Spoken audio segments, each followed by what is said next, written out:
Hello everyone. आज हम sugar को कंट्रोल करने वाली मेडिसिन SGLT2 इनहिबिटर के बारे में जानेंगे। लेकिन उसके पहले हम अपना पुराना रिवाइज करेंगे। हम देख रहे थे कि हमारे जो डायबिटीज़ पेशेंट हैं वो शुगर कंट्रोल करने के लिए जो मेडिसिन खाते हैं वो बॉडी में कैसे काम करती हैं और उसके क्या क्या साइड इफ़ेक्ट हैं।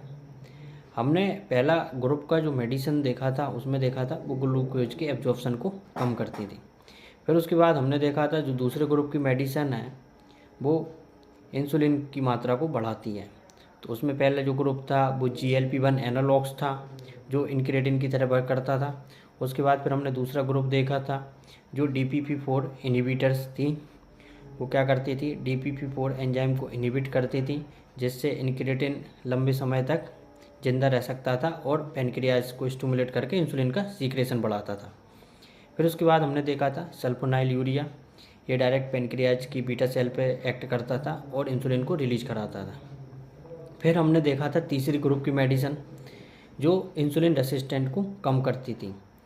इंसुलिन रेसिस्टेंट को कम करने से शुगर कैसे कंट्रोल होती थी, जो ब्लड की शुगर थी वो दोबारा सेल के अंदर चली जाती थी और ब्लड की शुगर कम हो जाती थी।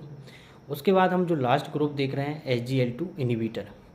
नॉर्मली क्या होता है, जो हमारा ब्लड रहता है वो किडनी में फ़िल्टर होता है और वहाँ से फ़िल्टर होने के बाद जो चीज़ें आवश्यक होती हैं वो दोबारा ब्लड के अंदर रीएब्जॉर्ब कर ली जाती हैं। तो इसी तरह जो हमारी शुगर है वो भी किडनी में जाके फ़िल्टर होती है। फ़िल्टर होने के बाद वो यूरिन में चली जाती है।